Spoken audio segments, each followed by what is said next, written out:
Hey guys, I hope you can see me, but we are in mini theater because there will be a UN 101 seminar required for college for IR student like me. So yeah, hope you can see it. It's there, and I'm with my classmates from second year and first year. So irregular kasi also I have a lot of friends, and that's what's happening today. And good morning.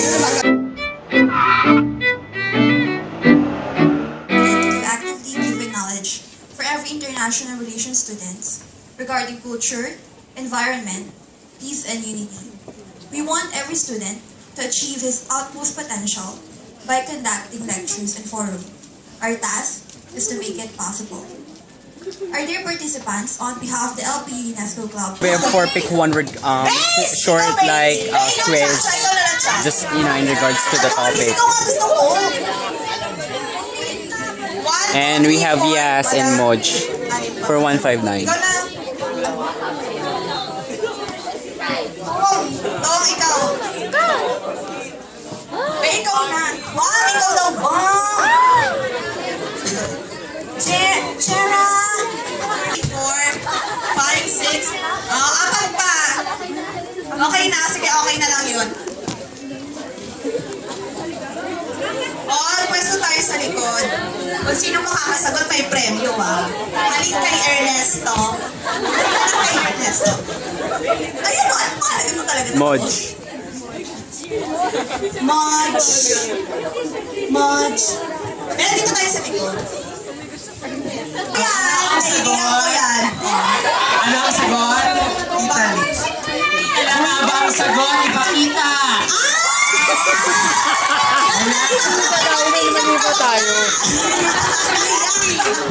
Ano yung prize? Nag-prize tayo, Chibog. May prize ka later. At least dun sa guwapo.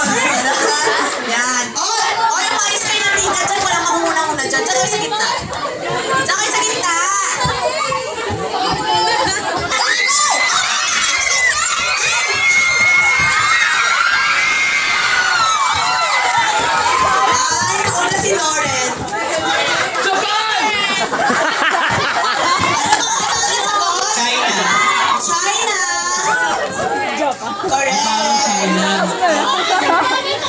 Then yung prize, umamit tayo sa prize. Yan. Coffee mate ang prize. Nescafe. May boyfriend ako, naglolo ko lang ako. Go. Okay.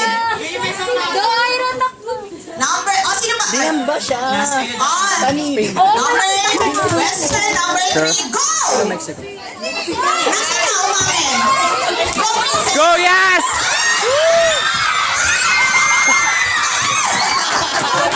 Mexico. Stay in Mexico daw. Ay, hindi ko siya kinopsyon. Ay, good naman tayo. Kasi hindi ko naman bigyan ng prize. Ano ba? Bakit hindi nabawit ka ng bata pa? Sige na. Kiss time prize. Sabi. Special assistant in OUP from 1993 to 1995, second secretary in the Philippine Mission in the United Nations in New York from 1995 to 1998, first secretary and consul in the Philippine Embassy in Riyadh, Kingdom of Saudi Arabia. So just finished playing and the seminar is now starting. Affairs in Rio from 2000 to 2006, Minister and Consul General in the Philippines. 25 countries. We promote and protect human rights. We combat climate change. We fight poverty, helping 370 million people, particularly the rural poor. We assist over 34 million refugees fleeing war, famine, or persecution. We use diplomacy to prevent conflict. We vaccinate 58% of the world's children, saving 2.5 million lives a year. We mobilize over $12.5 billion in humanitarian aid. We have 120,000 peacekeepers, including Filipino peacekeepers around the world. And we promote maternal health, saving the lives of over 30 million women. Okay, so this gives a snapshot of what the UN does, how it is a force for good in tangible ways. But next slide, please. The United Nations, actually, if you look at the origin, you have the armed forces of the Philippines. Sometimes they have encounters with insurgents. Right now, unfortunately, we have that sad situation in Zamboanga, the PNP. So in certain circumstances, you could obviously kill. But anyway, this is not a lecture about that. But before, countries could, legally declare war against each other. But now, it's only the a country, of course, can fight in self-defense, but it's only the UN that can authorize, the UN, through the Security Council, can use force. So in other words, the use of force. Now, Carlos P. Romulo served as President of the General Assembly. It's elected. We served in the Security Council 3 times. But did we ever have a Secretary General of the UN? No, but we made it up until Undersecretary General. So one of the Undersecretary Generals was Salas, who headed the UN Fund for Population Activity, UNFPA. Of resolutions, and so for example, a resolution could talk about the need to prevent discrimination against women, to protect the rights of children, and one resolution that we have is next year we'll celebrate the International Year of Family Farming. So you have all kinds of resolutions under these different committees. So in a model UN, you would most likely natural disasters or conflicts. Sometimes they can cross borders, but when you talk about refugees within your own country, you call them IDPs, internally displaced persons. So in the case right now of the crisis in Zamboanga, we have basically IDPs. And with the ongoing, the past decades of crisis in Mindanao. So you have UNICEF, the ones who sell the Christmas cards. What do?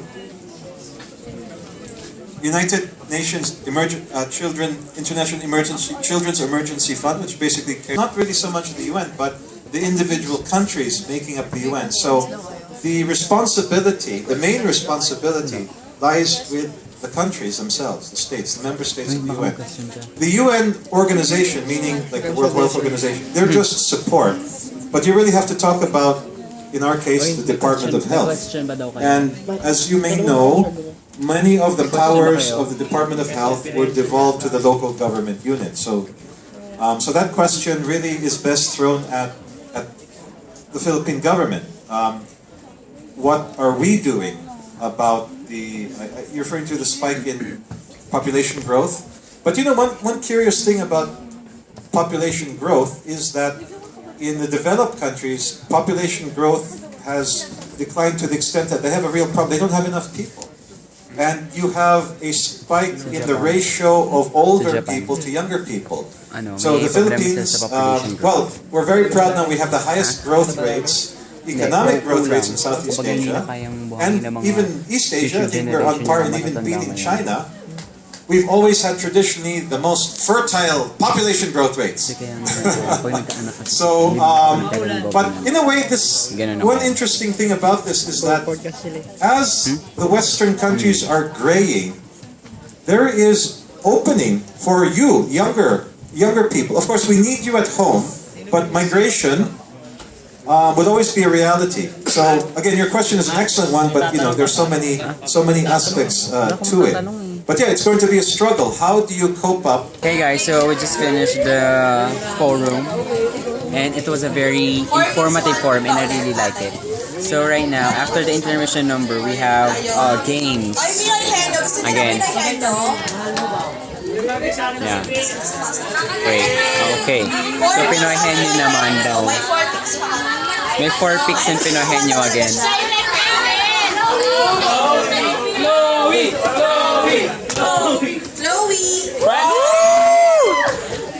Chloe will sing.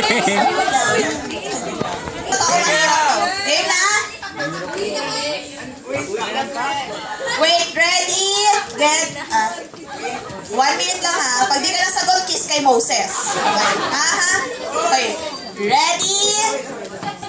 Ano to? Mga anong time para makapag-adjust kami? That's a really hard word. Sasagutin I niyo don't siya know na what yes does or it no mean. Alam niyo yung sasagot niyo. Okay, ready, get, set, go. Tao. Nasa LSU. Artista. First and second. First year. First, Okay? Second year. second year din. Transfer din. Third year. Fourth year. Fifth year. Tatawa-tawa kayo, baka kayo buti ng fifth year.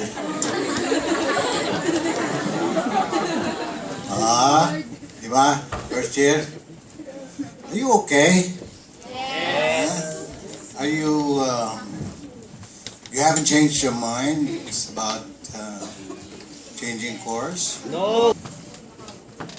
Hindi maaaring hindi mo pagbabayaran. Pagka may halimbawa, umutang ka ng buhay, bayaran mo din. Umutang ka ng pera, magtago ka. Pero lagi ka nagtatago. Remember that. Kasi exposed kayo sa mga public officials, especially, but not only public officials.